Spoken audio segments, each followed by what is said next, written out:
Hi friend, जावा tutorial के series में इस वीडियो में हम लोग वेरिएबल के बारे में समझेंगे। वेरिएबल क्या होता है, कैसे यूज़ किया जाता है, कितने तरह के होते हैं।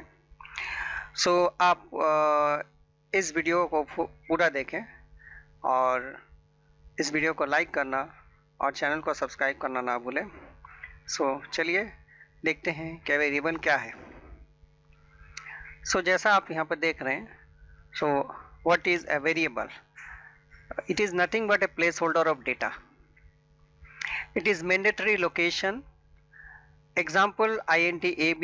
Here a and b are variables of data type int. तो यहाँ पर जो है हमने int दिया हुआ है and a and b as a variable, use as a variables. तो यहाँ पर देखिए डिक्लेयर कैसे होता है वेरिएबल्स। तो सबसे पहले यहाँ पर आप देख रहे हैं int n इक्वल टू 100। तो n क्या हो गया? n हो गया वेरिएबल। एंड इस वेरिएबल के अंदर में हमारा वैल्यू क्या है? 100 है। एंड इसका टाइप जो है वो है इंट, मतलब इसमें जो हम वैल्यू रखेंगे उसमें हम डेसिमल कोई वैल्यू नहीं होगा। यहाँ पर एक मेमोरी का पिक्चर दिखाया गया है जहाँ पर ये रैम है। इसमें हमने एक बॉक्स बनाया हुआ है, इसको एज ए वेरिएबल समझते हैं। एंड इसका नाम जो है अगर n हम लेते हैं तो ये n जो हो गया ये एक बॉक्स के तरह हो गया जिसमें मेरा 100 जो है वो डेटा है। एंड इसका जो टाइप है वो अगर हम यहाँ पर इंट रखते हैं तो इंट टाइप है। डेट मीन्स ये जो बॉक्स है ये किस तरह का डेटा होल्ड करेगा? इंट टाइप का डेटा होल्ड करेगा। अब यहाँ पर सवाल आता है कि वेरिएबल कितने तरह के होते हैं। Local variables, instance variables and class variables. आइए हम लोग देखते हैं कि ईच वेरिएबल, ये तीनों वेरिएबल क्या है और इसको कैसे यूज करते हैं जावा के प्रोग्राम्स में। लोकल वेरिएबल क्या है? It is defined with in the methods and constructor. These variables visibility remain within the methods and constructor. यानी इसका जो भी विजिबिलिटी होगा वो मेथड्स और कंस्ट्रक्टर के अंदर में होगा, इससे बाहर उसका कोई विजिबिलिटी नहीं होगा।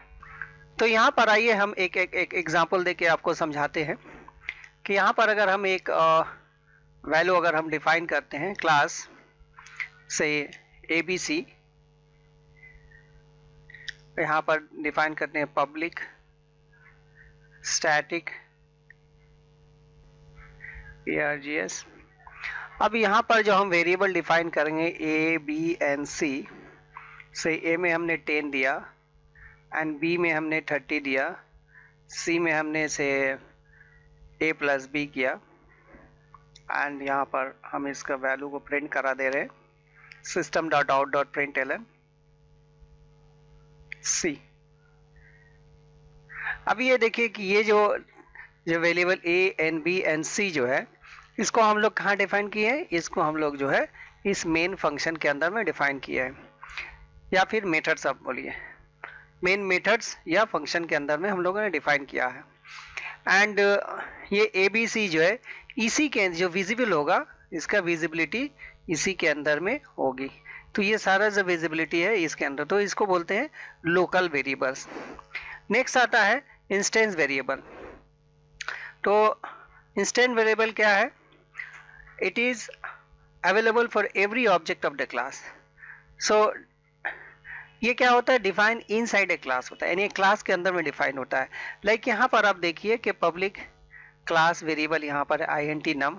तो ये जो num वेरिएबल है ये क्या है? ये एज यहाँ पर इंस्टेंस वेरिएबल यूज हो रहा है। अब इसको यूज करने के लिए हमको जो है कहीं पर भी जब हम कॉल करेंगे इस वेरिएबल को तो हमको एक ऑब्जेक्ट की जरूरत पड़ेगी, एक रेफरेंस की जरूरत पड़ेगी। यहाँ पर आप देखें कि वेरिएबल जो है ये क्लास का नाम है, वो भी यहाँ पर है, ये ऑब्जेक्ट्स है। एंड यहाँ पर ये जो है कंस्ट्रक्टर एज यूज हो रहा है ये वेरिएबल्स। यहाँ पर OB हमने लिया, देन OB.num। यहाँ पर जो है OB.num इक्वल टू 100। अब यहाँ पर जो है using instance variable access with objects, तो यहाँ प्रिंट करने के लिए जो OB.num जब हम करेंगे तो ये हमको जो है 100 प्रिंट करके देगा। ये वेरिएबल जो है ये ob.num यहाँ पर 100 हमको प्रिंट करेगा। एंड ये जो num है देखिए यहाँ पर इस मेथड के अंदर में डिफाइन नहीं है, इस क्लास के अंदर में डिफाइन है। सो जैसे हम कोई क्लास के अंदर में अगर हम वेरिएबल डिफाइन करते हैं तो वो उसको बोलते हैं instance variables. Okay, so it is available for every object of the class. That means अगर हम एक और ऑब्जेक्ट बनाते हैं, से एक और यहाँ पर एक ऑब्जेक्ट बनाते हैं, से सपोज कीजिए कि हमने यहाँ पर अगर इसके नीचे में अगर हमने बनाया ob1, तो ये ob1 क्या है, ये भी एक यहाँ पर जो है ये ऑब्जेक्ट हो गया। अब इस ऑब्जेक्ट के अंदर में भी ये जो है ये वेरिएबल इंस्टेंस वेरिएबल्स होल्ड कर रहा है। सो उम्मीद करते हैं कि आपको ये इंस्टेंस वेरिएबल समझ में आएगा। नाउ नेक्स्ट जो है आता है वो क्लास वेरिएबल्स है। सो क्लास वेरिएबल क्या है, when a variable defined with keyword static, यानी ये एक मॉडिफायर है inside a class, is known as class variables. All objects of the class share static variable because of only a single copy of these available in the memory.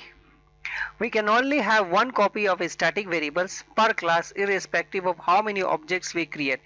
यानी एक ही जो है उसका copy create होगा static variable का और class variable का। हम लोग जितने भी उसका ऑब्जेक्ट क्रिएट कर ले बट स्टैटिक वेरिएबल का कॉपी एक ही होगा। So static variables are created at the start of the program execution and destroyed or deleted automatically when execution end। यानी जैसे हम इसको प्रोग्राम को बंद करेंगे या प्रोग्राम का एग्जीक्यूशन खत्म होगा तो वो जो है वेरिएबल जो है डिस्ट्रॉय हो जाएगा। एंड ये जो है ऑटोमेटिकली इनिशियलाइज विद 0, इसको 0 से इनिशियलाइज होता है। तो आप यहाँ पर अब देखिए कि यहाँ पर एक वेरिएबल डिफाइन किया गया है int num, इसके सामने में यहाँ पर जो स्टैटिक कीवर्ड दिया गया है, ये स्टैटिक कीवर्ड की वजह से it become a class variable.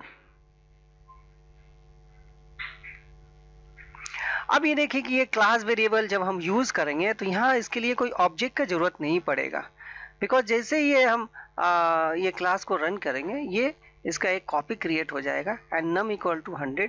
तो यहाँ पर using static variable access without any objects, यानी कोई ऑब्जेक्ट का यहाँ पर जरूरत नहीं है। तो यहाँ पर हमने num जो है बिना ऑब्जेक्ट का करेंगे प्रिंट, सो यहाँ पर जो है वो प्रिंट करेगा। सो ऑब्जेक्ट की कोई यहाँ पर ज़रूरत नहीं है। तो स्टैटिक वेरिएबल्स में जब हम और क्लास वेरिएबल में जब हम मॉडिफायर ये लगाते हैं तो ये जो है स्टैटिक वेरिएबल हो जाता है।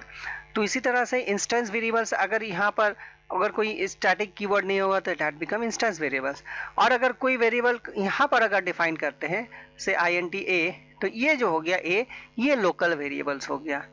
सो उम्मीद करते हैं कि ये छोटा सा वेरिएबल के ट्यूटोरियल आपको पसंद आया होगा। तो प्लीज़ इस वीडियो को लाइक करना और चैनल को सब्सक्राइब करना ना भूलें।